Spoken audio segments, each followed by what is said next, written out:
gustaría poder tener más tiempo, pero no siempre el tiempo nos ayuda. Entonces, simplemente mandé a escribir una explicación acerca de lo que han leído de la lectura, más algunos conocimientos que han podido investigar y explicarlo, ¿no? La idea es explicarlo en una hoja y ahora que lo han hecho en una hoja, ahora en 3 minutos explicarnos lo que corresponde a cada, a cada punto que queremos tratar.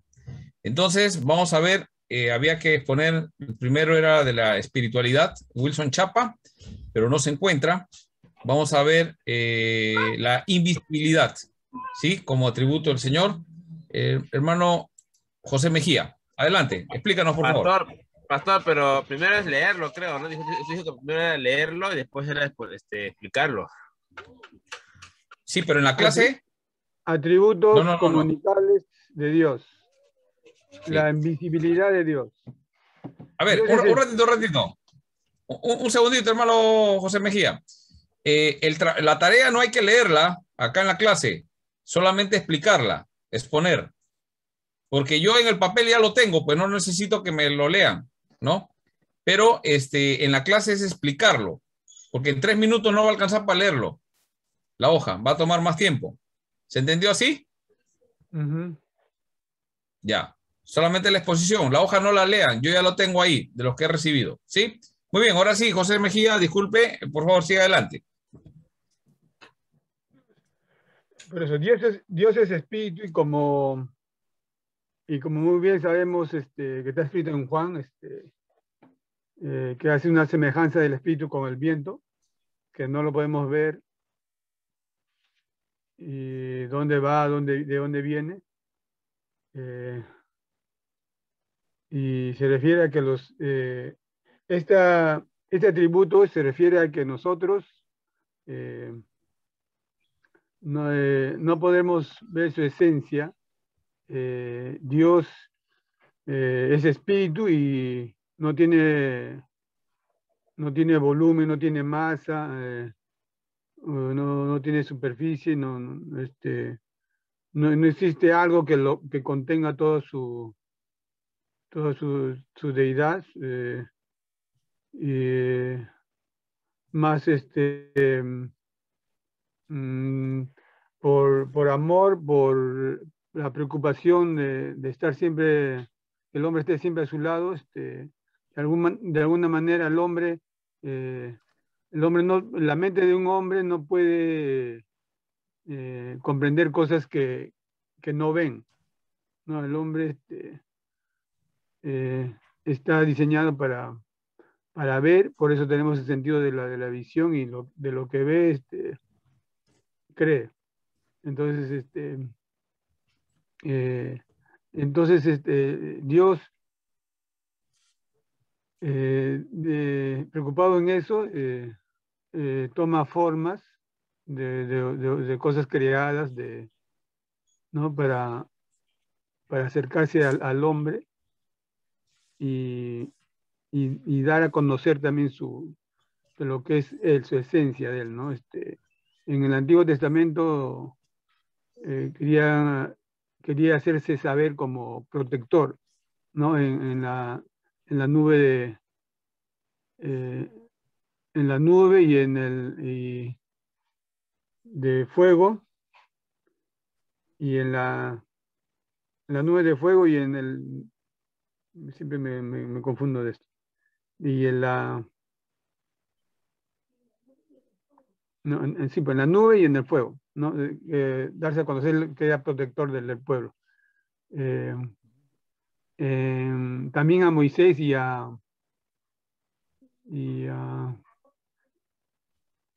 se le presentó como teofanías, ¿no? Como un ángel, ¿no? Y quería andar siempre junto de la mano con el hombre, enseñar que él hace juicio, que, que puede ser también un fuego consumidor y castigador, como se mostró con Abraham. Pero sabemos que Jehová es el mismo de ayer, hoy y siempre. Entonces, tomando en cuenta eso, ¿Cómo puede ser que el hombre tenga un mejor entendimiento de lo que es el Señor, ¿no?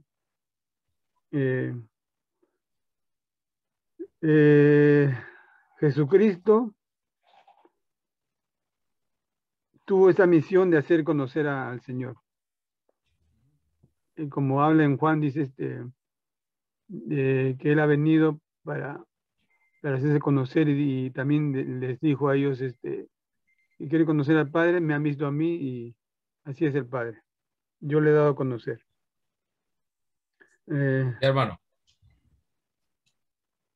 Listo. Entonces, bueno, ha estado entre 3 minutos tratando de explicar. Yo sé que se necesita más tiempo para explicar, pero la idea es tratar de hacer en una síntesis. Bien, hermano José Mejía. La idea de esta lectura es justamente, de alguna forma, poder argumentar qué cosa es la invisibilidad. La invisibilidad tiene que ver con que Dios es invisible. Nadie lo puede ver, ¿no? Y la definición de Gruden tiene que ver con que jamás podremos ver la esencia total de Dios. Eso es la idea de un Dios invisible. Jamás podremos ver la esencia total de Dios. No lo vamos a poder ver, ¿no? Sino que Él de alguna forma va a mostrarnos algo de sí mismo mediante cosas visibles. Una de las cosas visibles que se veían en el Antiguo Testamento eran las teofanías, las apariciones de Dios. Algo que, ¿cómo se llama? Max estaba comentando, ¿no? Eso de el ángel de Jehová, no es una aparición de Dios, o sea, algo podemos ver, pero no es en sí la esencia de Dios, ¿no? Después, lo que sí fue revelado, Dios, era cuando Jesús vino, ¿no? Y a través de Jesús vimos a Dios. Nosotros en realidad no lo hemos visto, pero los testimonios de los apóstoles y toda la gente que estaba en ese momento, según Pablo, 500 personas lo vieron a Jesús, ¿no? Y Jesús dijo, el que me ha visto a mí, ha visto al Padre, ¿no? Entonces, ese es a grosso modo el tema, ¿no? ¿Y en qué sentido podemos ver al Padre? Es de esa forma, ¿no? Y en algunos aspectos también se revela que Dios es alguna forma y nos trata de revelar algo de ese Dios invisible, ¿no? Que podemos ver. Muy bien, gracias hermano. Voy a poner acá que presentó la tarea. Y ya, una T voy a poner. Muy bien. Ahora, 3 minutos, hermano Lezameta, ¿no? El conocimiento o omnisciencia de Dios. Sí, Hermano Pablo. sí, ¿me escucha, Sí, pastor? sí, le escuchamos. Ya. Voy a tomar el tiempo, 3 minutos, adelante. Sí. Bueno, lo que más me impactó en esta lectura del teólogo Wayne Grudem, ¿no? Dice que tenemos una parte donde que dice omni, ¿no? Son incomunicables, es decir, que son atributos que solo lo tiene Dios. También estaba analizando la Biblia, ¿no? Que en dos porciones de la palabra del Señor, en Salmos 139, 16, 1, 6, que no por el tiempo no lo puedo leer, y Juan 3, 20, ¿no? Que Dios lo sabe todo. Entonces, de acuerdo al teólogo Wayne Grudem, dice que Dios es omnisciente, lo sabe todo, todo lo ve, ¿no? Una apreciación personal, ¿no? Que hice de teólogo Wayne Grudem, que Él es un ser supremo, es un ser soberano, Él es el todopoderoso, Él es el Señor de señores, Él es el Rey de reyes, Él lo sabe todo, todo lo ve, todo lo sabe, hasta inclusive el pensamiento de la humanidad, ¿no? Las acciones que piensan tomar los seres humanos. Por eso que Él es llamado omnisciente, ¿no? También, ¿no? Me impactaba bastante el libro del teólogo que nos explica, ¿no? Que Dios es infinito, es ilimitado, ¿no? Se puede conocer a sí mismo en todo detalle, hermanos. Él sabe lo pasado, sabe lo presente, sabe lo futuro, lo que va a pasar, lo que ha pasado y lo que pasará, ¿no? Por eso que Dios es omnisciente, ¿no? Ese es el concepto que saqué, pastor, el resumen, ¿no? De teólogo Wayne Grudem. Eso sería, Muy pastor. bien, hermano. está bien, has explicado bien y has tomado y te ha quedado todavía minuto 20, o sea, tenías un Sí, en minuto y medio has explicado. Está bien, sí, es la idea, has explicado y bueno, bueno, mencionar un poquito también que algunas cosas que tú has dicho, ¿no? El tema de la omnisciencia de Dios, si sabemos que es Él todo lo sabe, ¿no? Entre las cosas que Él sabe, todo le es posible a Dios. También tenemos que ver que Dios sabe que todas las cosas son posibles, ¿no? Y Dios conoce todo en un acto. O sea, no es que Dios va conociendo las cosas o va deduciendo, ¿no? Mira, tal creyente, a ver, déjame que me sorprenda. Uy, me sorprendió lo que iba a hacer. No, él ya lo sabe todo, es un acto, él lo sabe, es la idea, ¿no? Sabe lo que va a suceder en el futuro y la realidad y el grado de libertad que tenemos en nuestras acciones. O sea, no solamente que él sabe y sabe que vamos a cometer alguna situación, él la sabe. Y alguno dirá, bueno, él sabe que voy a pecar, sí lo sabe, sí lo sabe. No, no es algo que se le, digamos, hablando así, que se le chispoteó, él no lo sabía. Y ahora se ha enterado cómo soy yo. Entonces él no necesita informe de Satanás, por ejemplo, ¿no? Pues Satanás está acusando, ¿no? Entonces su informe, él no necesita ese informe, Dios ya lo sabe, ¿no? Una opinión, por ejemplo, de lo que Dios sabe, es interesante lo que opinó acerca de Job, ¿no? Ese varón es justo, no hay otro como él lo sabe, y lo demostró en la forma como Job tomó decisiones, cómo vivió, ¿no? Cómo hizo hasta el final, ¿no? Muy bien, hasta ahí vamos a entender el tema de la omnipresencia de Dios, ¿no? Vamos un rato al otro, espérese, ahora le toca a hermana Aide Pino, ya la próxima semana vamos a ver, ella le tocó sabiduría. Ahora vamos a ver, hermano César Chávez, veracidad y fidelidad. ¿Está listo?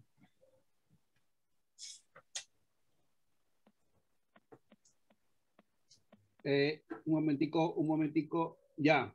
A las 5, 4, 3, 2, 1. Ya, listo, vamos. A ver, Explícanos. bueno, me tocó la veracidad y fidelidad, perdón. La veracidad de Dios quiere decir que es el Dios verdadero y todo su conocimiento y palabras son a la vez verdad. Y la norma suprema de la verdad, ¿cierto? Ahora, quiere decir, ¿cuál es la fidelidad de Dios? Hay una parte de la fidelidad de Dios que Él va formando en nosotros. Aunque no somos totalmente fieles como Él, nada puede cambiar la fidelidad del Señor como, dice como no, lo que dice en 2 Timoteo 13, si somos fieles, infieles, Él permanece fiel, pues no puede negarse Él mismo. Por ejemplo, si vemos en la Biblia como Dios le hace una promesa a Abraham y Él tiene una esencia, una imposibilidad de romper esa promesa, ¿no? Pero nosotros podemos tratar de cumplir nosotros a nuestras promesas, pero a menudo fallamos. Así como hay fidelidad en nosotros de esa misma manera, pero llevaba últimas exponencias, digamos. Esta fidelidad de Dios y su promesa depende de su carácter divisoso, por lo que tantos son irrevocables. Como dice Romanos 11:29, ¿no? Porque irrevocables son los dones y el llamamiento de Dios. Si Dios fuese a retirar un llamado que te hizo, Él no te lo hubiera hecho en primer lugar, ¿no?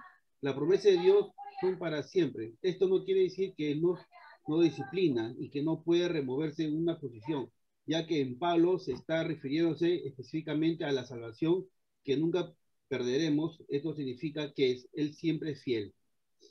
Ahora, el tema también habla en que en la veracidad. Dice, la veracidad de Dios quiere decir que es el Dios verdadero y que todo su conocimiento y las palabras son a la vez verdad.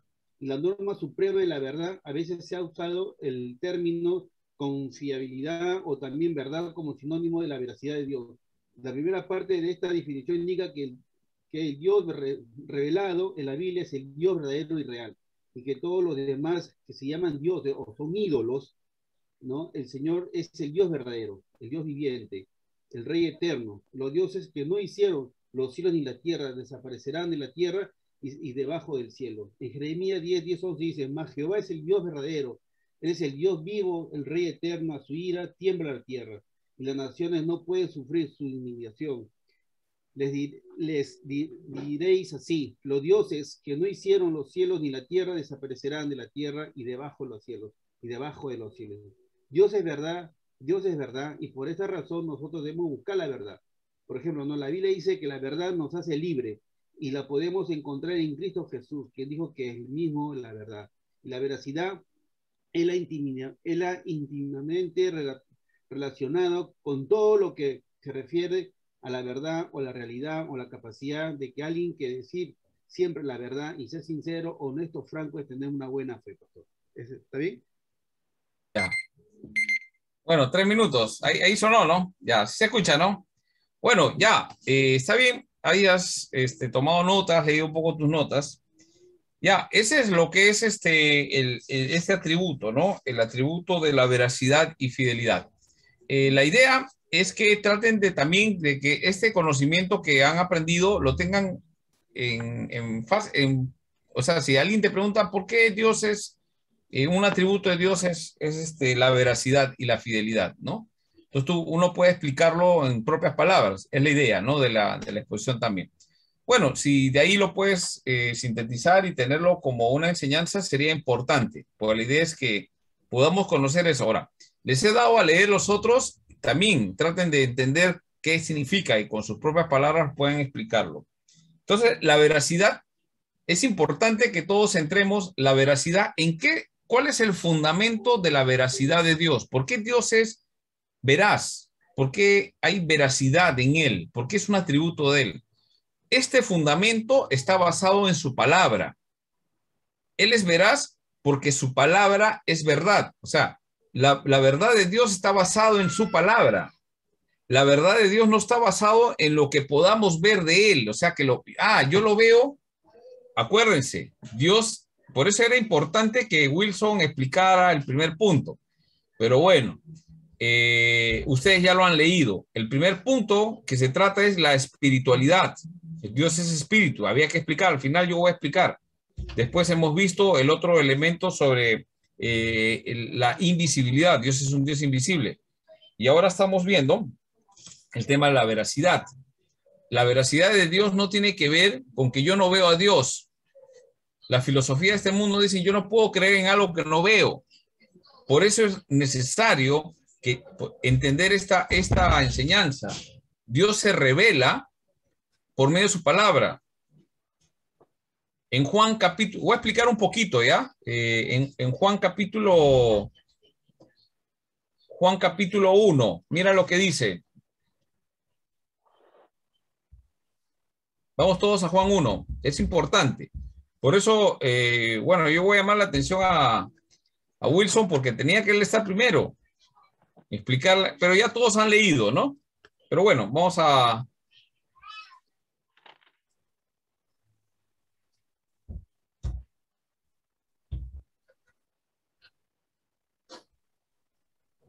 Juan 1, pastor. Ya. Pastor, de repente Wilson está con todos los síntomas de la vacuna porque hoy se vacunó por segunda vez. Puede ser, ¿no? Bueno, tal vez. Bueno, ojalá que sea eso. Pero bueno, ya, nosotros igualito. Gracias a Dios tenemos una característica que en nuestra vida no depende de otras personas. Depende de Dios. Muy bien. Dice, en el principio era, ¿qué cosa? El verbo. ¿Y está hablando de quién? De Jesucristo, ¿no? En el principio era el verbo era con Dios. ¿Y el verbo era qué? Dios. El verbo, está hablando del verbo. ¿Qué es el verbo? Después vamos a ver, miren, ¿qué es el verbo? Tú preguntas, ¿qué es el verbo? Era en el principio, era con Dios, era Dios. ¿Ah? Ya sabemos, ¿no? En el principio, era en el principio con Dios. Todas las cosas por él fueron hechas. Y Juan 1 es una exégesis del Padre Es un dato que les voy a dar. Juan 1 es una exégesis. Cuando lleguen a exégesis van a entender un poquito más, pero acuérdense, Juan 1 es una exégesis del Padre. ¿Qué es una exégesis del Padre? Es un texto que dice quién es el Padre. Exégesis es, tú sacas del texto quién es el Padre. Este es un exégesis del Padre. Este era en el principio con Dios. Todas las cosas por Él fueron hechas. Y sin Él, nada de lo que ha sido hecho fue hecho. En Él estaba la vida, y la vida era la luz de los hombres. La luz en las tinieblas resplandece, y las tinieblas no prevalecieron contra ella.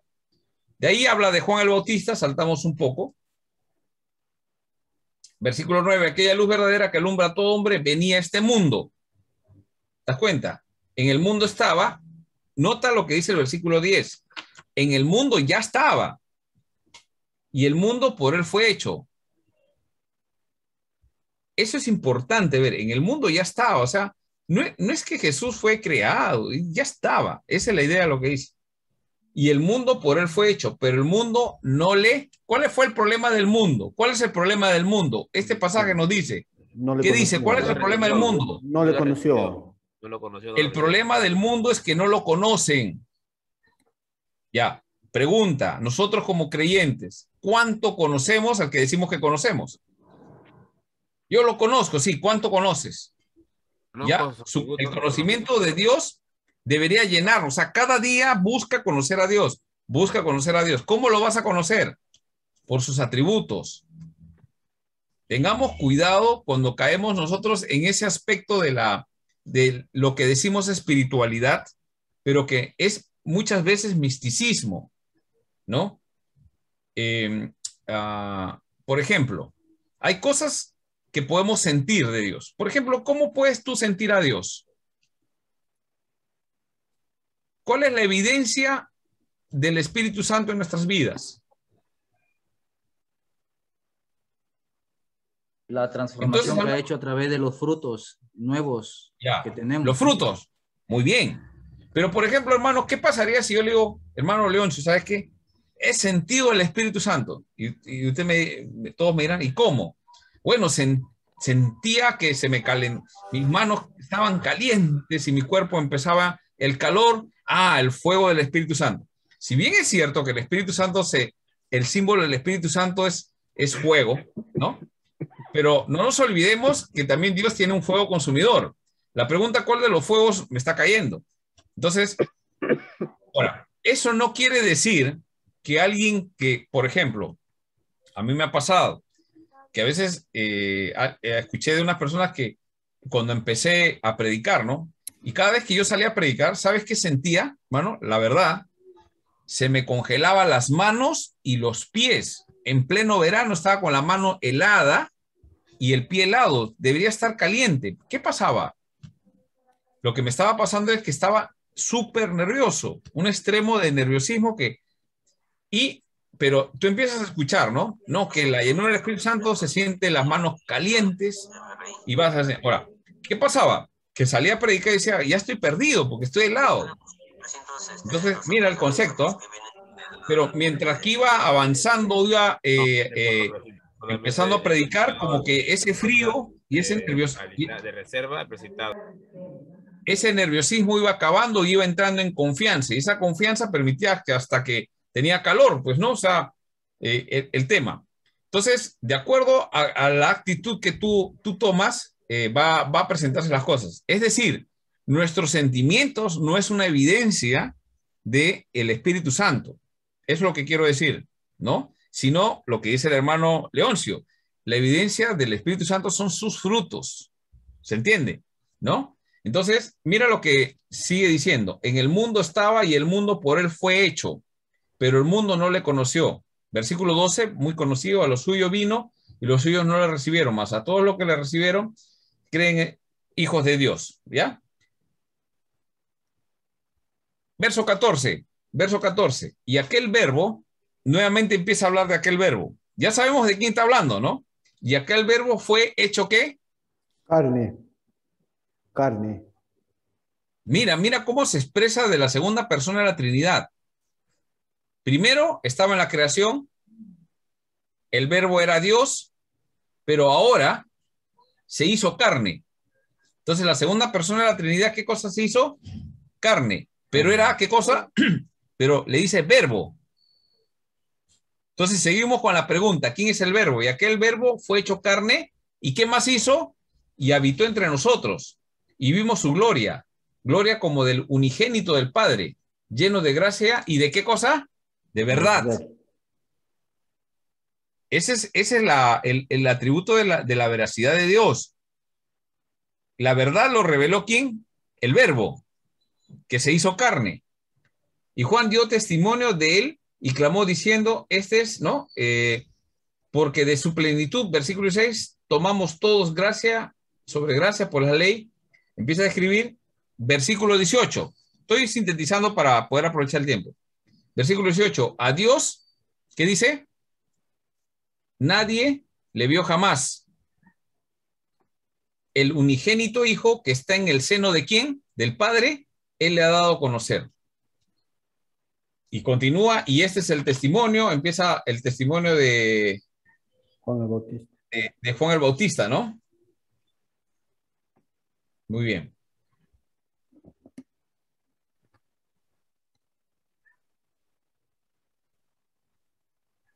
Muy bien. Entonces, hasta ahí llega. La pregunta es, ¿quién es ese verbo? Jesucristo. La segunda persona de la Trinidad, con claridad. Jesucristo. Que después se ha encarnado, y cuando se ha encarnado, bueno, ya le conocemos, y el que lo ha visto a él, ha visto a Dios, es lo que él dice. Entonces... El verbo fue hecho carne y habitó entre nosotros. Ya, pero en el principio era el verbo, y el verbo era con Dios, y el verbo era Dios. ¿Qué cosa era? Entonces, ¿cómo es Dios en el principio? ¿Qué dice Génesis acerca del verbo? La palabra de Dios. La palabra de Dios es Dios. ¿Se entiende? No es una figura, es una palabra. ¿Cómo actuó el verbo en el principio? ¿Alguien veía algo? No había nada. Había una palabra. Y dijo, y fueron hechos los cielos y la tierra, se separó, etcétera, y por la palabra, y la palabra, y la palabra. Entonces, la palabra es ese verbo, y ese verbo es el que se hizo carne. Entonces, ¿qué cosa es? Dios es verdad. Jesús es el camino, la verdad y la vida, ¿no? Que tiene que ver con las tres cortinas que habían en el tabernáculo para entrar al lugar santísimo, ¿no? Esos tres nombres, interesante, y uno de ellos es la verdad. Entonces, acá lo que habla la veracidad de Dios tiene que ver con su palabra. Y eso es lo que dice Gruden, ¿no? La veracidad de Dios tiene que ver con su palabra, primeramente, y la norma suprema de la verdad. Y esto quiere decir que Dios es confiable y fiel en sus palabras. ¿Sí? Muy bien. Algo más que dice acá, que Dios siempre hace lo que promete hacer y podemos depender que nunca será infiel a sus promesas. Esa es otra frase también que dice Gruden interesante. Dios da una promesa y siempre hace lo que él prometió. Yo les hago una pregunta para poder pasar al segundo atributo. ¿Por qué él dice una palabra y sabe que eso se va a cumplir? Su palabra es la misma verdad. Ya. Y él es la verdad. Lo sabe, pastor. Ya, él todo lo sabe. Entonces, con la pregunta que hizo Max al comienzo, cuando Dios prometió algo a Abraham, ¿se acuerdan? Dios le prometió algo a Abraham. ¿Qué le prometió? Que él tendría un hijo. El hijo de la promesa. El hijo de la promesa.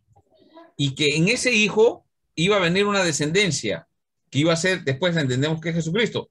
Abraham no sabía eso, pero sabía, y con esa promesa de bendición, ¿qué cosa iba a hacer? Iban a ser benditas todas las familias de la tierra. Pero ese todas, no es todas, sabemos, ¿no? No es todas, son las familias o las generaciones que creen en la promesa. ¿Ya? Ahora, pregunta. Abraham le creyó a Dios y le fue tomado por justicia, fue justificado por la fe, ¿correcto? Muy bien. ¿Qué pasó con la vida de Abraham? ¿Se cumplió la promesa de Abraham? ¿Que Dios le hizo a Abraham? Sí se cumplió. Se cumplió. ¿Abraham falló? ¿Abraham falló algunas veces? Vale. Sí. Se vio que en la historia, leanlo un poquito más, y falla varias veces, se equivoca. Sin embargo, Dios es fiel y cumple sus promesas. Al final, lo que prometió se va a cumplir. Y Dios se va a encargar de que nada corte esa, o sea, digamos, Abraham agarra y dice, ¿sabes qué? O viene Satanás y le dice, mira, ¿sabes qué? Vamos a hacer un plan mejor y malogra el plan de Dios. No. Eso, todos los acontecimientos se van a mover para que Abraham pueda llegar a recibir esa promesa. ¿Se entiende? Eso es predestinación. La predestinación es una doctrina donde Dios no utiliza a las personas como marionetas, no las utiliza, sino que Dios mueve los acontecimientos de tal forma en la historia que se va a cumplir su promesa sí o no. Sí o sí, perdón. Sí o sí se va a cumplir su promesa. Dios lo va a hacer. Dios ha predestinado eso. Eso se llama pacto de gracia en la Biblia. Es un pacto, el pacto de gracia es un pacto que como iglesia presbiteriana lo tenemos con mucha claridad y creemos en el pacto de gracia, no en el pacto de obras. El pacto de obras era basado en el antiguo. El pacto de gracia es un pacto que Dios hace con uno como creyente y la descendencia de nuestra familia, Dios va a cumplir su promesa. Entonces la pregunta es, ¿tú crees eso? Si tú crees, se va a cumplir la promesa, pero no por nuestra capacidad en creer, sino porque Dios lo ha prometido, porque Dios es veraz. Él no va a prometer y después por una falla mía, porque Dios sabe que vamos a fallar, sabe que vamos a equivocarnos, sabe que nuestra descendencia puede cometer un error, pero Él va a condicionar los acontecimientos para que todo se dé sin perder la responsabilidad del hombre a obedecer lo que Dios dice. Por esa razón nos da fe. La fe es un don de Dios, es un regalo de Dios, no es algo de nosotros. Es algo que nosotros lo ponemos en práctica. ¿Quién tiene más fe? El que hace la palabra de Dios, nada más. Como Noé. Todo el mundo ve que no va a llover. Él le cree a Dios porque Dios le dijo que va a llover y se va a inundar la tierra. ¿Se entiende la fe? La fe es un regalo de Dios. Otras personas no tienen eso. ¿Qué es lo que tenemos que hacer nosotros? Creer. Creer. Y Dios va a actuar en el tiempo, en los momentos. ¿Qué tenemos que hacer nosotros? Confiar. Ahora, hay otro elemento que es importante ver acá. Si la palabra de Dios es veraz, ¿no? La palabra de Dios es veraz, va a cumplir su promesa. Vamos a la práctica. Pastor, ¿qué dice la palabra de Dios? Mis hijos, ¿cómo es la promesa de Dios con respecto a nosotros? Yo soy creyente. Mis hijos, sí, necesitan poner su confianza en Cristo. Sí necesitan. Sí necesitan. No es que no se van a salvar simplemente por no.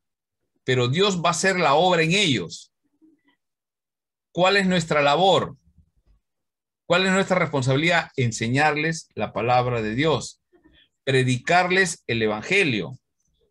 Esa es nuestra labor. Y esa es la forma como Dios va a cumplir su promesa en la descendencia de nuestros hijos. ¿Se entiende la idea? Dios ha determinado que por la predicación del evangelio las personas se conviertan.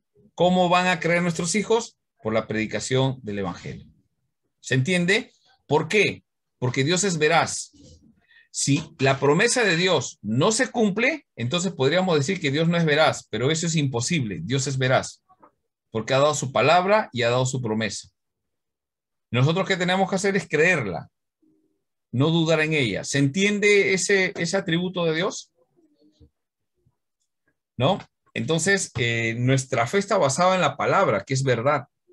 Tu palabra es verdad, dice la Biblia. Tu palabra es verdad. Jesús dijo, tu palabra es verdad. Su palabra se va a cumplir sí o sí. No hay un cambio de planes. Y eso tiene que ver con la elección de Dios, tiene que ver con la predestinación de Dios, tiene que ver con muchas doctrinas. pero es importante saber que la palabra de Dios es verdad. No hay error. No hay error en la palabra de Dios. Muy bien, vamos a pasar a la segunda exposición.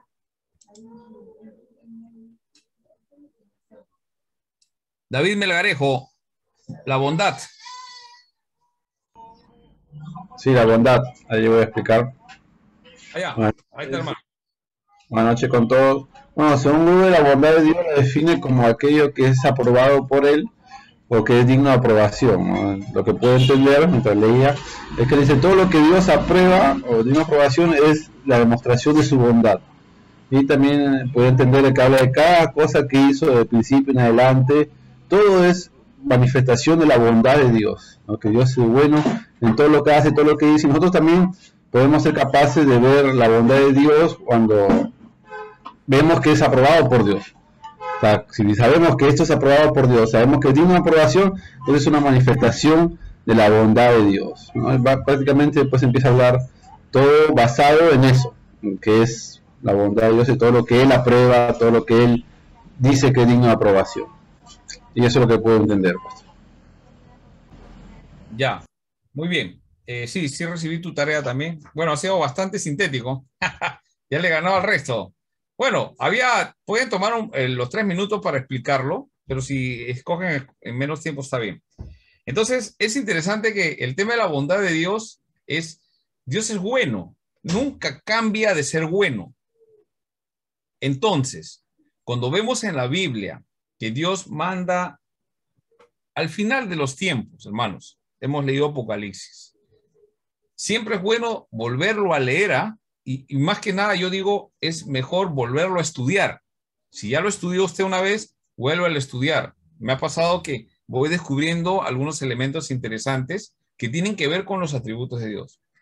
Al final, ustedes conocen en Apocalipsis, dice que Dios va a destruir, o sea, va a destruir al ser humano, no a los creyentes, ¿no? Los creyentes van a pasar una tribulación que Él mismo va a permitir ocasionar como fin del tiempo. El tema de la tribulación y todas esas cosas.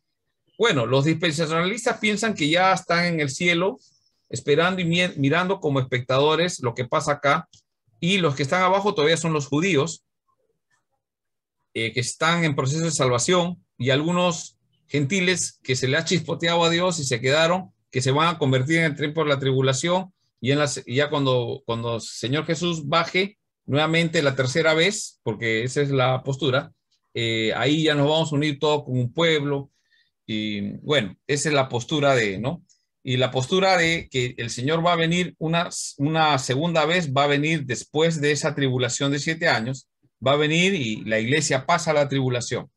En cualquiera sea de los acontecimientos, Dios promete que va a cuidar a los que son suyos. Dios va a proteger a su iglesia, ¿no? Y su iglesia es una mezcla de judíos y gentiles.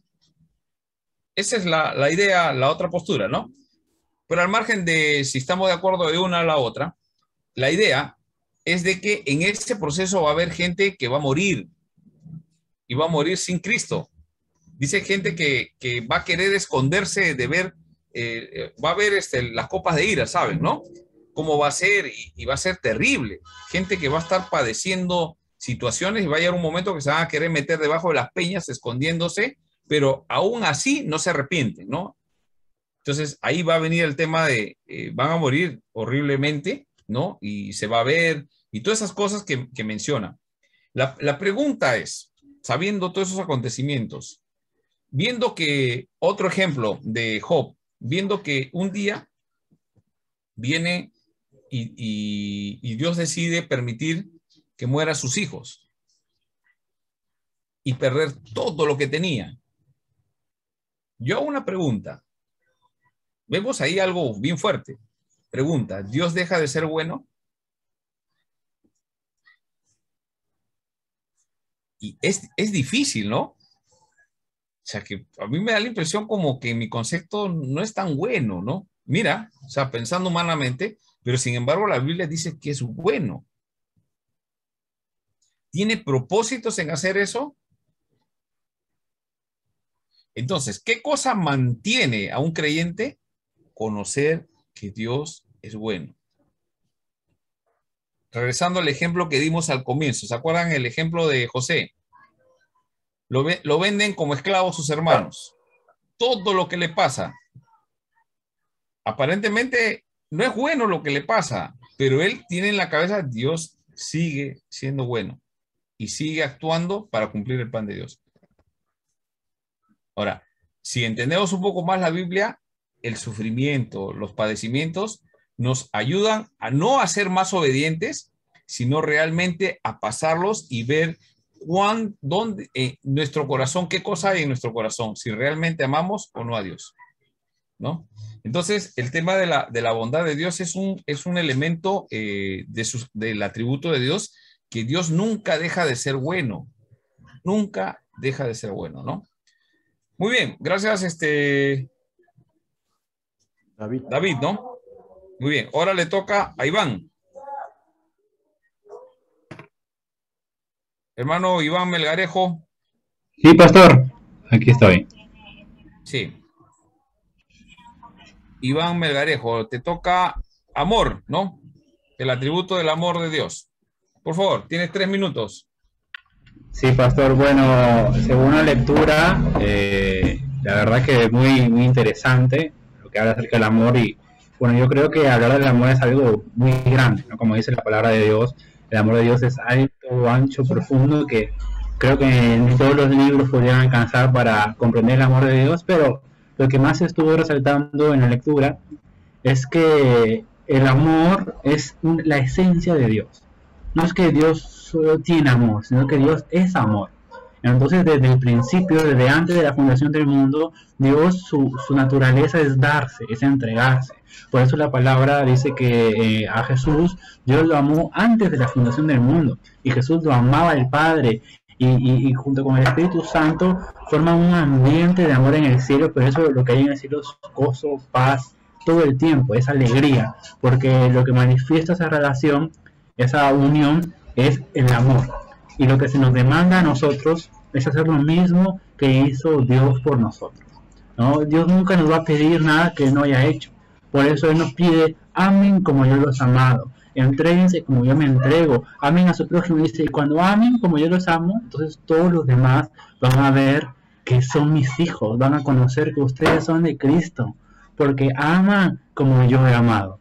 Yo creo que puede ser muy desafiante amar como Dios ama, pero si entendemos que está en nuestra naturaleza, cuando nacemos de nuevo adquirimos la misma naturaleza de Dios y está dentro de nosotros, es natural el querer amar a Dios, el amar a nuestro prójimo, y simplemente tenemos que enfocarnos en Dios para poder amarlo más, ¿no? Cuando nos enfocamos en el inmenso amor de Dios, que Él nos amó, siendo Dios, se despojó, y con nosotros aún siendo pecadores, como dice la palabra, no siendo oliendo mal, estando sucios, embarrados en el pozo, no valiendo nada, Él nos amó así. ¿Cómo no le vamos a amar? Por eso nosotros le amamos, porque Él nos amó primero. Cuando recordamos siempre eso, cuando recordamos cómo Él nos ama, es cuando podemos volverlo a amar a Él y volver a amar a nuestros hermanos, ¿no? Yo creo que es un desafío el atributo de Dios amor hacia nosotros, pero es lo que nos diferencia del mundo. El mundo necesita amor, no necesita a nosotros, necesita a la iglesia que exprese la esencia de Cristo. Entregarnos, y a veces entregarnos duele, amar duele muchas veces, pero esto lo podemos lograr cuando volvemos a enfocarnos en Él, ¿no? Bueno, eso es muy bien, todo. Muy bien, está bien, te han quedado 15 segundos todavía. Pero está bien, muy bien. Sí, uno de los atributos de Dios que más conocemos es el amor, ¿no? Y creo que la Biblia habla pues de ese atributo, pues lo revela a través de toda la Biblia, ¿no? El amor de Dios. Sin embargo, quiero mencionar que este atributo es comunicable. ¿Por qué razón es comunicable? Porque Dios nos hace en esencia también, dice Romanos 5:5, dice que el Señor derrama su amor en nuestros corazones. ¿Para qué? ¿Para qué derrama su corazón? Para capacitarnos que debemos amar así.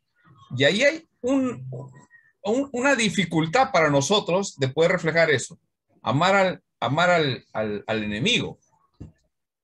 O sea, podemos amar a las personas que ¿no? A veces son difíciles. Hay personas que son difíciles de amar. Sí, es difícil de amar. Pero hay personas que ya nos hacen daño, y cómo podemos amar. Y justamente el amor de Dios, que ha sido derramado en nuestro corazón, que lo conocemos mucho como amor ágape, ese amor ha sido derramado en nuestro corazón, ¿no? Y espera a Dios que justamente evidenciemos eso. Y por esa razón nos van a conocer que somos discípulos de Dios, ¿no? Por esa razón es comunicable el atributo. Muy bien, gracias, hermano. Vamos a avanzar. Gastelu, hermano Gastelu no está, ¿no? Gastelu no está. Bueno, presentó su tarea, pero no ha podido estar. Santidad, Julio Blas. ¿Está Julio Blas? Hermano Julio Blas.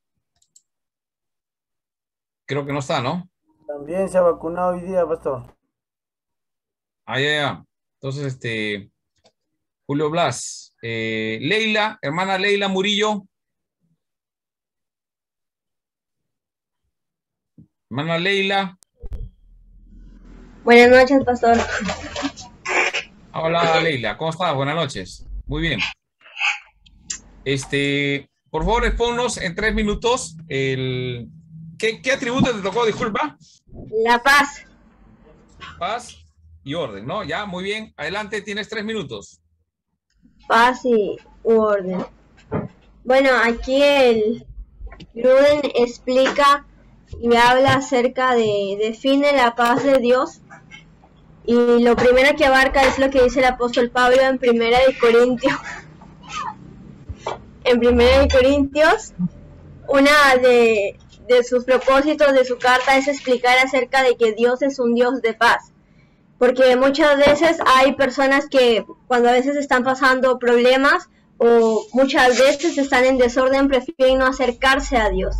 Entonces él habla y anima a que las personas puedan acercarse a Dios, porque una de las definiciones de Dios es que es un Dios de paz. Y que en nuestra vida uno de sus propósitos del libro de él es explicar que todos tenemos un Dios misericordioso. Y que muchas veces las personas piensan que porque están en pecado no se pueden acercar a Dios. Que porque su vida muchas veces está en desorden no se pueden acercar a Dios. Pero en este libro habla y resalta mucho acerca de que Dios es un Dios de orden. Y por eso aquella persona que se acerca a Él ofrece esa paz para ordenar la vida de la persona. Y justo también habla acerca de la paz, dando a entender de que es un crecimiento y no algo que produce un estancamiento, no algo que se queda ahí, sino que crece, y lo que está haciendo la persona, como le ofrece esa paz, hace que la persona pueda tener tranquilidad. Y también la define con que nosotros podemos entender de que la paz de Dios en nuestra vida es un atributo para nosotros. Es un atributo que tiene Dios y de esa manera nosotros lo podemos definir en nuestra vida. Y cuando nosotros llegamos a tener una experiencia mayor con Él, podemos ver en realidad cuál es la paz que Él nos está ofreciendo. Porque también habla acerca de que muchas personas ahora hablan de la paz de Dios, pero tienen su propia definición de la paz de Dios. Pero la que se está hablando acá es la paz que solamente ofrece, no solamente ofrece un orden, sino que también ofrece a través de eso la misericordia, y se refleja el amor de Dios a través de esa paz que está ofreciendo Él. Muy bien, listo. Te quedó 35 segundos, pero está bien, muy bien. Listo, entonces, bueno, la esencia de este atributo de paz, nosotros pensamos que paz es, no hago nada a nadie y vivo en paz, ¿no? O sea, me llevo bien con todos, no digo nada, no tiene que ver con eso la paz. La paz de Dios tiene que ver con una actividad que hace Dios. ¿Cuáles son? Todo es, no hay confusión en Él, es la idea. No hay confusión en las cosas que dice. Dios no está confundido. Dios no confunde a nadie, ¿no? Ese es el elemento que tiene que haber, y todo está en orden. No hay nada que esté fuera de su control. La paz de Dios tiene que ver con eso, que Dios tiene el control, Él es soberano, por eso. Este atributo tiene que ver y está muy relacionado con la soberanía de Dios. A Dios no se le escapa, perdió el control de nada. Si Él pierde el control, deja de ser un Dios de paz y deja de ser un Dios soberano. Todo está bajo su control. Y uno dice, en nuestra experiencia de poder ver eso, a veces hay muchas cosas que como que da la impresión que Dios perdió el control de las cosas, porque como que nosotros vemos y no pensamos que eso era el plan. No, sí, Dios sigue en control de las cosas, ¿no? Y muchas de las composiciones de alabanzas y adoración, hablando en música y canciones, hablan sobre el control de Dios, ¿no? Por ejemplo, hay una canción, es Waymaker, abriendo caminos, abre caminos, creo que es, ¿no? Y dice que aunque yo no pueda ver, tú sigues obrando, ¿no? ¿Eso qué significa? Ahí tú estás diciendo que Dios es un Dios de paz, es un Dios soberano que tiene el control de las cosas. Entonces, este atributo es importante, aunque en el contenido de la lectura es pequeño, no es poco, pero es bastante profundo, ¿no? Pues entendemos que un Dios de paz es un Dios que no hace cosas, no, es un Dios que está haciendo y tiene el control absoluto de todas las cosas. Y mencionaste ahí algo que es interesante, que ese atributo nosotros debemos reflejarlo.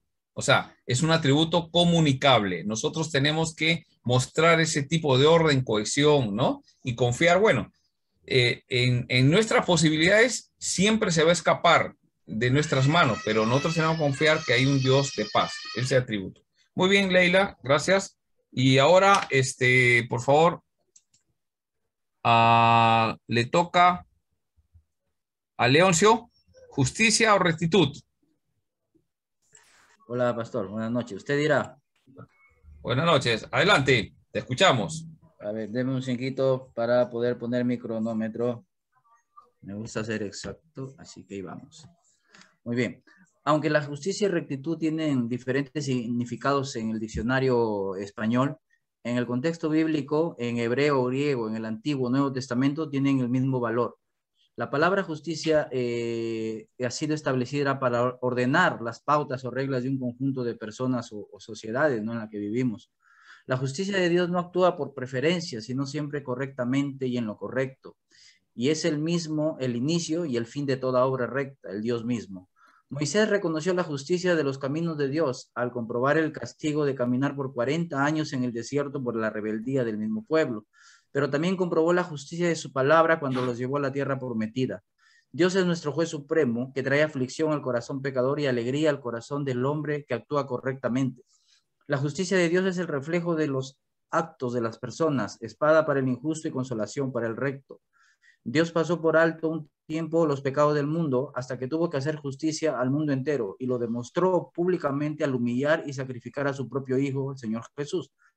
Esa injusta justicia hizo que los pecadores del mundo fueran contra Jesús y que nosotros fuéramos justificados con perdón por la fe en el mismo Señor Jesús.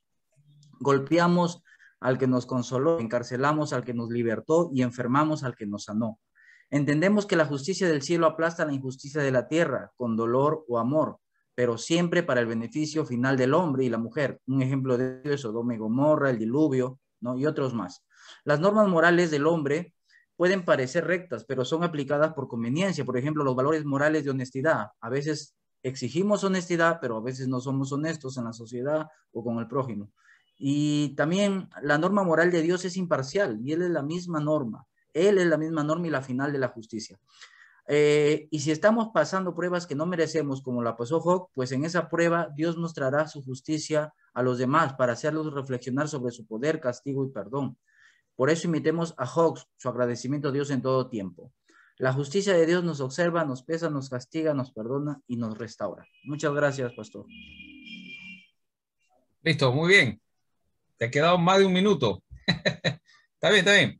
Muy bien. Entonces, acá estamos hablando sobre la justicia y la rectitud, que es un atributo del Señor, es un atributo comunicable. Siempre tenemos que ver eso, si es comunicable o no, porque si es comunicable, la idea es de que Él espera que nosotros hagamos eso. Definitivamente nuestra justicia no va a llegar a dar la talla, pero tenemos que entender que la justicia de Dios quiere decir que siempre Él actúa de acuerdo con lo que es recto.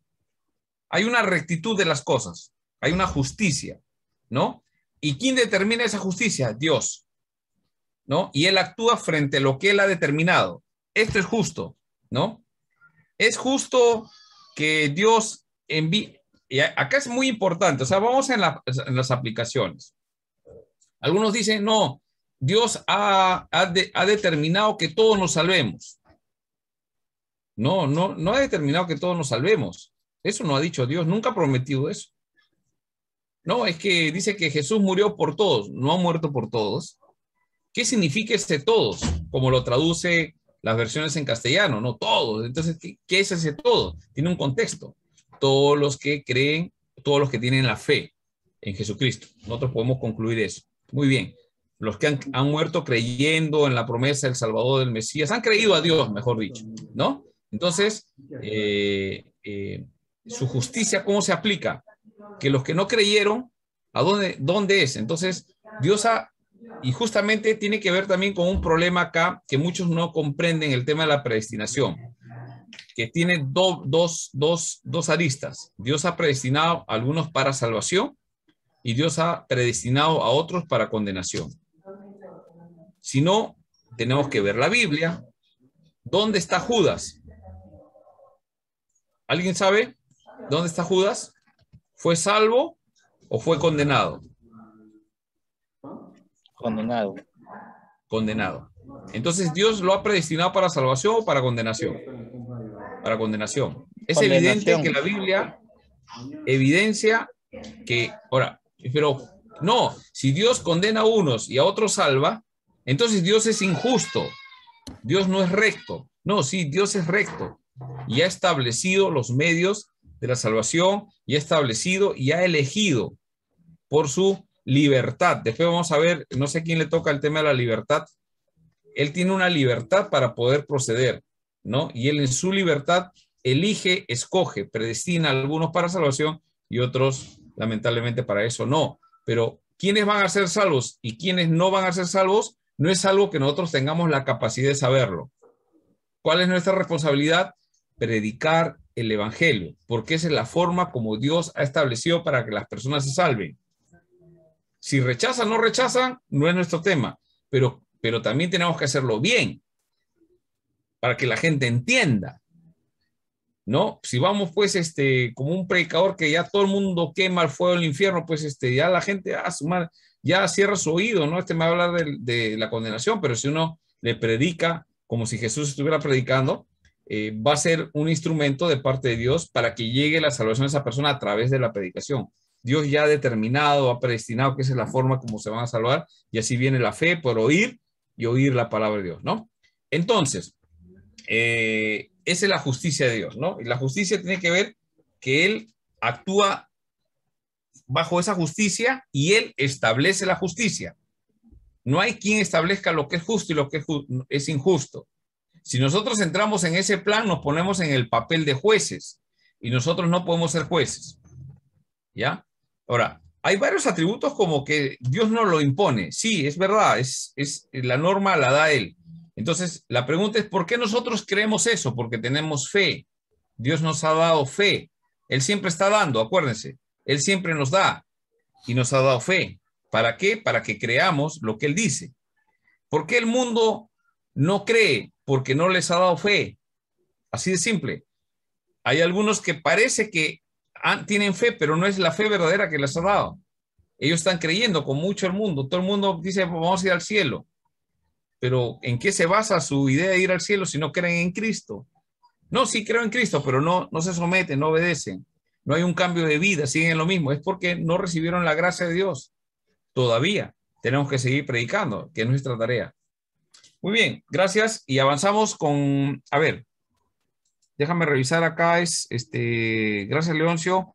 El celo, Luis Bobadilla, por favor, 3 minutos.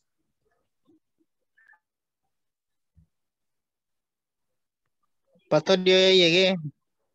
William, gracias. Hola, William. Aquí estoy yo ya. Esperamos, ya, para Justo que de todas maneras expones, justo pero... me toca después de Leoncio. Ya, listo. Ya, ¿te preparado. toca después de Leoncio? Yo soy voluntad. Yo toca a Luis Bobadilla, luego me toca a mí, pastor. ¿Ah, sí? Sí. A ver, un ratito, espérate un ratito.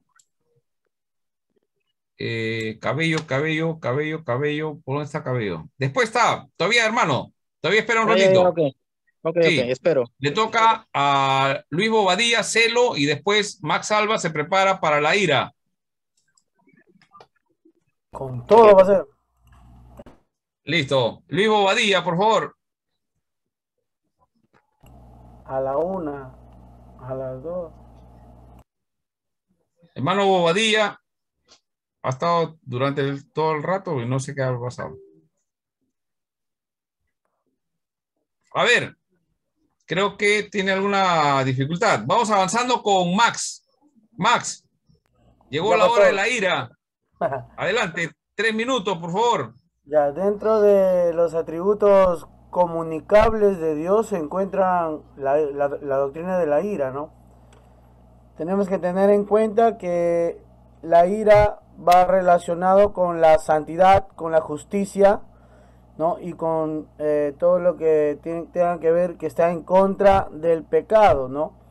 Una de las definiciones podemos resaltar ahí que la ira de Dios quiere decir que Dios detesta intensamente todo pecado. Dios rechaza todo pecado, ¿no? Y eso lo podemos ver en el Antiguo Testamento y también en el Nuevo Testamento, ¿no? Ahora, cuando vemos solamente la doctrina sola, ¿no? Podemos ver a un Dios de repente malo, pues, ¿no? Lo vemos como un Dios malo, un Dios perverso. Pero ese atributo no se puede relacionar solo, ¿no? Se relaciona con la paciencia, con la misericordia de Dios y también con el rechazo del pecado, como ya lo comenté, ¿no? Como hijos de Dios debemos tener en cuenta que la ira de Dios no tenemos que tenerle miedo, pues, ¿no? Sino que debemos obedecerle, debemos ser agradecidos, ¿no? De que con Jesucristo la ira de Dios se aplaca, ¿no? Ahí podemos, y por medio de Jesucristo es que podemos ser salvos. Y también cuando pensamos en la ira de Dios debemos pensar también en la segunda venida del Señor Jesucristo, ¿no? Como un juez justo, y eso es lo que nos debería motivar, pues, a evangelizar, a predicar, para que otros también reciban a Jesucristo y la palabra llegue y no sean, pues, juzgados, pues, bajo la ira, ¿no? Eso es, pastor, lo que Gruden mayor en sí quiere enseñarnos acerca de la ira, ¿no? Muy bien, Max. Gracias. Sí, eso es verdad. Y este atributo tenemos que siempre tenerlo en cuenta considerando la paciencia de Dios. O sea, la paciencia de Dios no es que Dios está en ira, ¿sí, no? Sino que tiene una paciencia, ¿no? Es grande en misericordia, lento para la ira, ¿no? Y tiene que ver con eso, pero sin embargo, no olvidemos que el Dios del Antiguo Testamento es el mismo del Nuevo Testamento, lo dijimos en la clase anterior. No es porque vemos un Dios que está tomando posesión de un territorio y enviando, haciendo su juicio, castigando al pueblo de Dios por las desobediencias y todo, como hemos visto en el Nuevo Testamento. No, ahí cambia, todo es paz, amor y no, cuidado, porque dice en Romanos capítulo 1 que toda ira desciende, ¿no? De los cielos contra principalmente la idolatría, cambiar la imagen de Dios por imágenes de hombres corruptibles, ¿no? Y conocemos todo el tema. Romanos 1.18, pastor. Romanos 1.18 dice eso.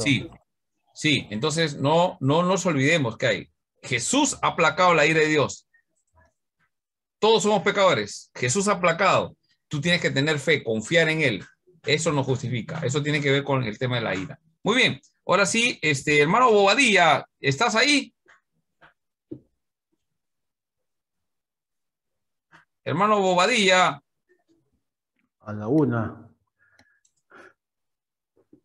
Bueno, William Cabello, por favor, pon tu tema, voluntad. Voluntad, voluntario, pastor. Buenas noches, compañeros. Disculpen por entrar un poco tarde, tuve que tener una emergencia, pero aquí estoy. Bueno, a mí me tocó el carácter de Dios, que es uno de los atributos comunicables, que es su voluntad.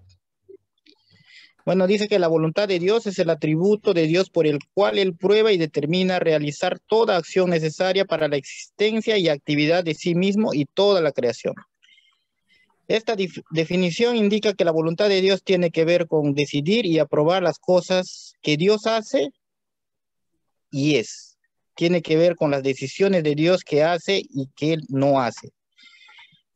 Encontramos un texto clave en la Biblia que es Génesis 1:1. Es uno de los versículos más importantes de la Biblia para conocer la voluntad de Dios. Yo creo ahí comprendemos porque Dios creó todo por su voluntad.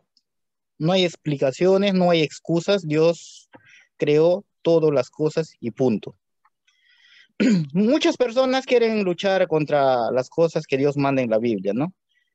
Con pensamientos, filosofías modernas o modas. Pero sin embargo, Dios no cambia y su voluntad tampoco. Él es porque es. Dios creó todas las cosas. Él los creó por su propia voluntad.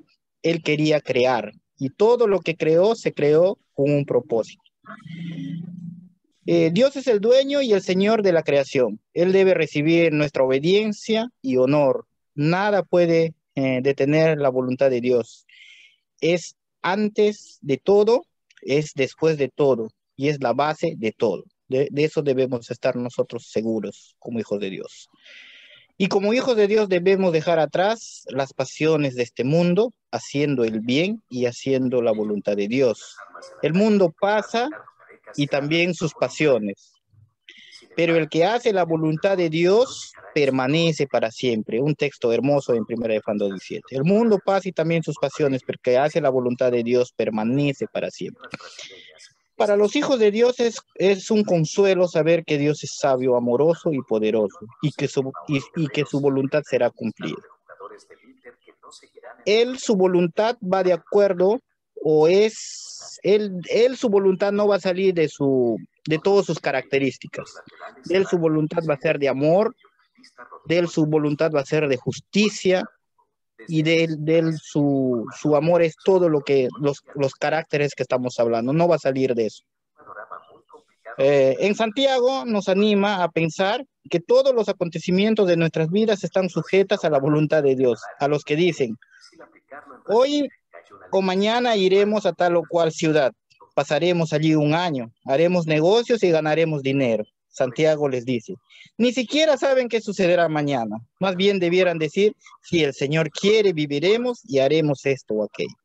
El mundo siempre afanado en las cosas materiales, pensando hacer su propia voluntad del hombre, pero sin poner a Dios primero. Y todas las cosas que nosotros hagamos tiene que ser agradar y siempre obedecer a la voluntad de nuestro Dios. Para eso nosotros hemos sido creados por su voluntad y para hacer su voluntad. Que Dios los bendiga, amados hermanos.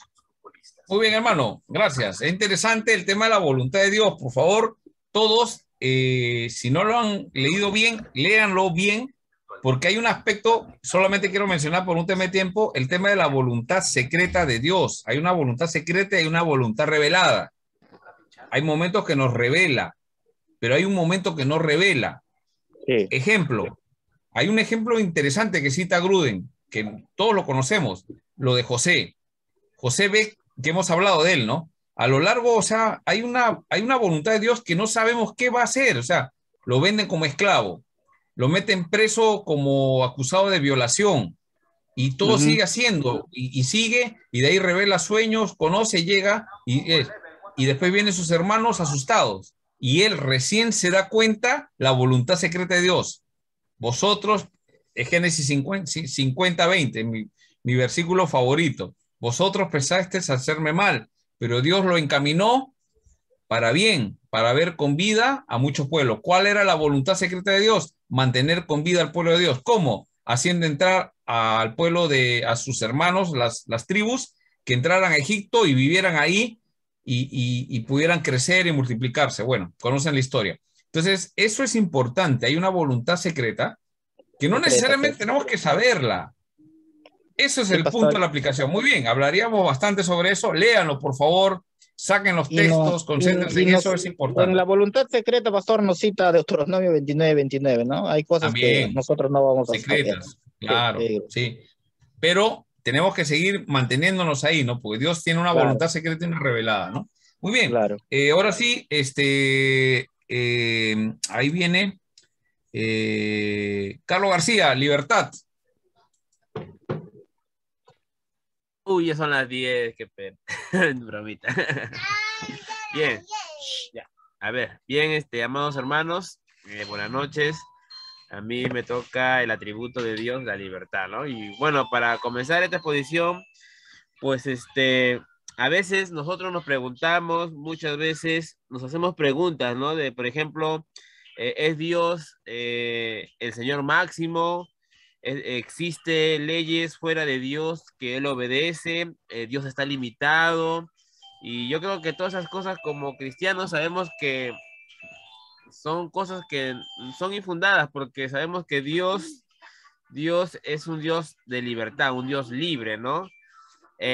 Yo puedo determinar por lo que he leído también de Gruden, he podido leer que ahorita, por ejemplo, la libertad es uno casi ya de los últimos atributos de Dios. ¿Pero por qué? Porque está relacionado con la voluntad de Dios, está relacionado con el propósito de Dios, con los planes de Dios. Entonces, es algo importante, ¿no? Porque podemos entender que Dios, pues Dios hace lo que Él se le place, ¿no? Dios hace lo que Él le place hacer, ¿no? No hay nadie por encima de Dios, ¿no? Dios está desde el inicio hasta el final. O sea, Dios hace lo que a Él se le place, hace lo que Él quiere, ¿no? Nadie está por encima de Él no tiene ninguna autoridad, nada, ¿no? Dios es Dios, ¿no? Y acá yo puedo compartirles un versículo de Efesios 1, del 11 al 12, ¿no? Que dice que hemos obtenido herencia habiendo sido predestinados según el propósito de aquel que obra todas las cosas conforme el consejo de su voluntad, ¿no? Entonces, podemos entender, pues, que la libertad de Dios es un atributo exclusivamente de Él, ¿no? Porque Él, no hay nadie quien puede decir, alguien que sea mucho por encima de Dios, ¿no? Dios ha existido desde el principio y hasta el final Dios seguirá existiendo, ¿no? Por ejemplo, si hablamos de esto, podemos decir, ¿no? Como dijo el hermano hace rato en Génesis 1:1, desde el principio, ¿no? Dios existe desde el principio, ¿no? Y en Apocalipsis, pues también habla acerca de Apocalipsis 22:3, que no, y él ya no habrá hasta el fin, ya no habrá maldición en el trono de Dios, y el Cordero estará allí, y sus siervos lo servirán. O sea, Dios desde el principio hasta el final es Dios, ¿no? No hay nadie por encima de Dios, ¿no? En otras palabras, Dios hace lo que Él quiere, ya que Él está por encima de todo. Él está desde el principio, está desde el final, no hay nadie por encima de su voluntad, ¿no? Entonces, qué importante es entender esto, ¿no? Y sobre todo, pues, que como estábamos explicando, ¿no? Sobre acerca de Efesios 1:12, de 1:11-12, ¿no? Él nos ha predestinado, ¿no? Como explicó el pastor hace un momento, ¿no? Dios nos ha predestinado, Él sabe el propósito que tenemos en este mundo, Él lo conoce, ¿no? Porque es su libertad, ¿no? A Él se le place hacerlo de esa manera, ¿no? Todo está conforme al plan y propósito de Dios. Eso es lo que yo he podido comprender sobre el atributo de la libertad, ¿no? Amado. Muy bien, Carlitos. Muy bien, Carlos. Está bien explicado. Y la idea de la libertad es que no hay ni fuerza que jamás pueda decirle a Dios lo que debe de hacer. No hay nada que le va a decir a Dios lo que debe de hacer. Interesante, ¿no? Nadie le tiene que decir o darle consejo de lo que tiene que hacer, ¿no? Y eso en la aplicación tiene que ver con que a veces nosotros vamos, Señor, yo tengo un problema, ¿no? ¿Por qué no haces que, digamos, los varones, ¿no? Se quejan de su esposa, Señor, ¿por qué no le haces ver a mi esposa tal cosa? Señor, tú hazle ver, Señor, porque si no, está mal, me está haciendo sufrir, no me comprende. Y el Señor le está, o sea, es una broma que estoy diciendo, pero a veces es real. A veces que le queremos decir a Dios que qué hacer en la iglesia, cómo voy a hacer con mis hijos, ¿no? En vez de acercarnos con otra actitud, ¿no? Señor, dime qué es lo que debo de hacer, Señor. Y no pretender cambiar a las personas, sino que de repente Dios ha puesto esas personas para que sean, aprendamos paciencia, aprendamos amor, aún a pesar ¿no? Y eso es la forma, ¿no? Otra cosa es que él no está bajo ninguna autoridad, ¿no? Autoridad y restricción externa. No está bajo autoridad. Es decir, por más que yo me mate diciendo, Señor, yo declaro que acá va a pasar algo, ahí cuidado porque estoy chocando con la autoridad de la libertad que Dios tiene. Dios es un Dios, si Él no ha dicho nada, nosotros no tenemos por qué decirlo. ¿Se entiende la idea? Dios es libre. Y eso tiene muchas connotaciones, ¿no? Por ejemplo, ¿por qué Dios ha escogido lo vil y lo despreciado en este mundo? La Biblia dice para avergonzar, Señor, pero ¿por qué no escogiste mejor gente más sabia, ¿no? Más capacitada. No, no, el Señor es libre de elegir a quien Él quiere, ¿no? Eligió a 12. ¿Por qué lo elegiste a algunos, a Judas? Oh, pues Dios, que Él quiere elegirlo para cumplir su promesa. Nadie lo entendió hasta que lo que pasó, ¿no? Entonces, esa es la libertad. Muy bien, gracias. Avanzamos con, ahora le toca a Yamir. Por favor, Yamir, omnipotencia. Tienes 3 minutos.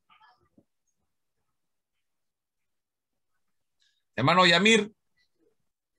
El hermano Livo Badía también ya llegó ya. Pastor dijo que lo esperara un ratito porque tenía problemas con su internet, Yamir. Ya, a ver, Daniel, seminario. Livo Badía ya llegó ya. Presente, profesor. Pastor, buenas noches. Me estuvo llamando. Daniel, seminario, por favor, ¿puedes exponer? Daniel, sí, seminario. Profesor. Sí. Perfección, por favor. Ya, profesor. Tienes 3 minutos. Ok. Adelante. Bueno, el atributo de la perfección del Señor podemos encontrarlo en el Salmo 18:30, en Deuteronomio también 6:4 y Mateo 5:42. La perfección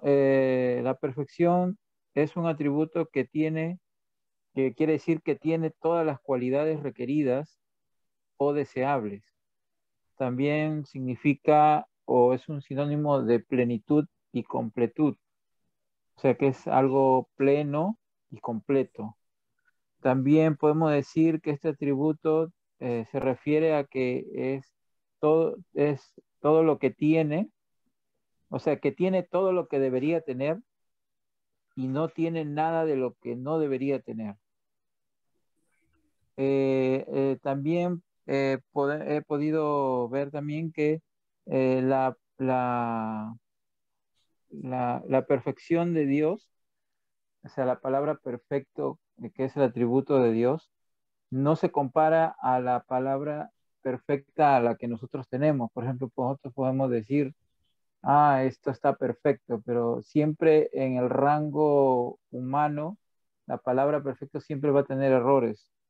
Pero en el caso del atributo de Dios, pues no, es algo que no posee error, ¿no?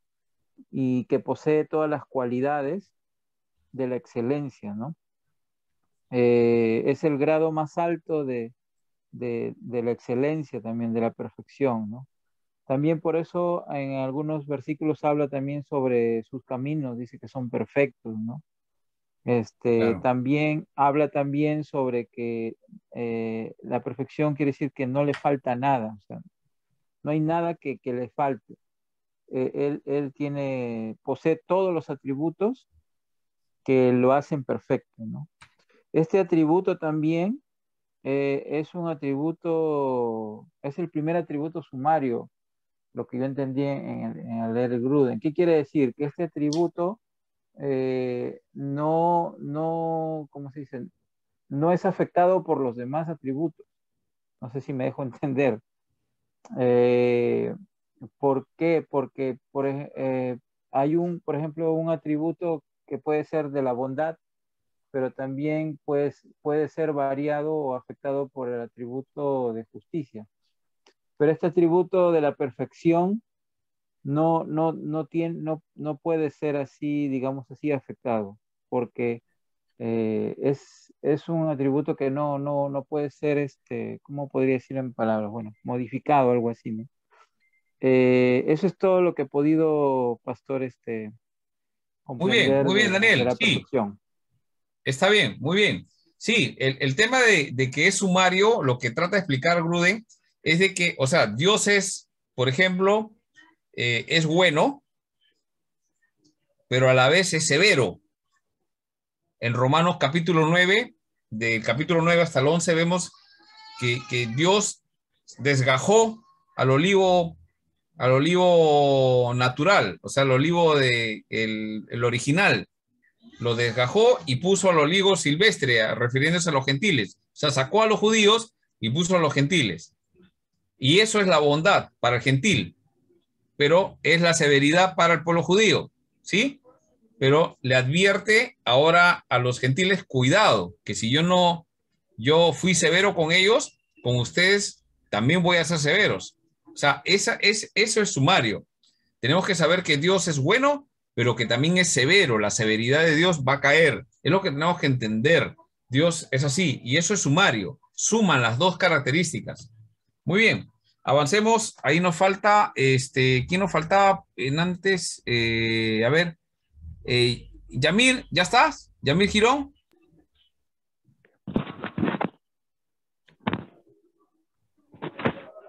Luis Bobadilla.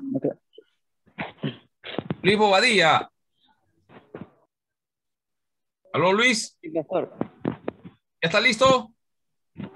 Sí, pastor. Listo, adelante. Tienes 3 minutos. El celo. Ya, el celo del Señor. Bueno, muy a menudo esta palabra es asociada en un sentido negativo, ¿no? Por cada uno de nosotros, por la mayoría, bueno, de nosotros, en cuanto a la fidelidad, honor o justicia, o aún es distorsionada, ¿no? Por el pecado que llevamos en nosotros. Es todo lo contrario al hablar del celo de Dios como un atributo comunicable, porque podemos encontrar un celo justo y necesario por parte de Dios. Podemos ver esto también en Cristo, cuando nos muestra un poco el furor de este celo santo, en aquel episodio, ¿no? Cuando expulsó a los cambistas que habían convertido el templo de Dios en una cueva de ladrones. Esto lo podemos encontrar en Juan 2, del 13 al 22, ¿no? Donde nos relata este pequeño acontecimiento. Podemos ver aquí el carácter santo de Dios con un celo inherente, neto de él y solamente suyo. También lo podemos ver en cierta ocasión donde Pablo manifestó esto, ¿no? Cuando estuvo en la carta de Corinto. El celo que siento por ustedes proviene de Dios, lo manifiesta en 2 Corintios 11:2. En este sentido es más protector y vigilante acerca de la gloria y honor de Dios. Dios desea que la adoración sea solamente a Él y no a dioses falsos, como lo indica Éxodo 25. Dios busca que lo adoremos por toda su excelencia y se enoja cuando disminuye su gloria o se representa falsamente su carácter. De la misma forma, si se le atribuyen o reemplaza con ídolos, lo que naturalmente hacemos, ¿no? Su celo es grande con ello y solamente quiere lo suyo, lo cual a Él le corresponde toda gloria y honor. Dios es celoso con todo derecho, pues no está dispuesto a compartir su lugar de supremacía en el universo con nadie. Él no es celoso de lo ajeno, sino de lo propio, porque todo es de Él y para Él. Esto es correcto en Él, pues es dueño de todo. Puede reclamar toda la gloria con todo lo que amamos, con todas nuestras fuerzas, con toda nuestra mente, alma y corazón, y con todo lo que existe. Bueno, para terminar, la forma de actuar de Dios para cuidar su gloria y honor es lo que a nosotros hoy llamamos celo. No sería todo, pastor. Listo, ya Luis, muy bien. Es interesante que el celo de Dios tiene que ver con el tema de que Dios siempre protege su honor, ¿no? La gloria de Él no la comparte con nadie, ¿no? Le pertenece solo a Él. O sea, el celo tiene que ver con lo que es Él. Y nos ha creado a nosotros para la gloria de Él, no la gloria de nosotros. Entonces, eso tiene que ver con el celo de Dios. El celo de Dios quiere decir que Dios continuamente procura proteger su honor, ¿no? Su honor. No puede ser manchado su honor, no debe de ser, ¿no? Muy bien. A ver, Bobadilla. Hermano Luis. Sí, pastor. Sí, pastor. Ya listo. A ti te tocó el tema. El celo del celo. El celo. Ya, muy bien. Esa acaba de exponer. ¿Quién me faltó? Ah, disculpa, Yamir Girón. Aquí estoy, pastor. Ya, Yamir, listo. Tú eres último.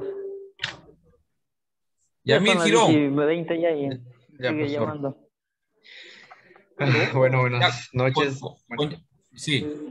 Buenas noches, hermanos. Bueno, a mí me tocó hablar sobre uno de los atributos de Dios, que es la omnipotencia. Así que bueno, Hola, hola, ¿me escuchan?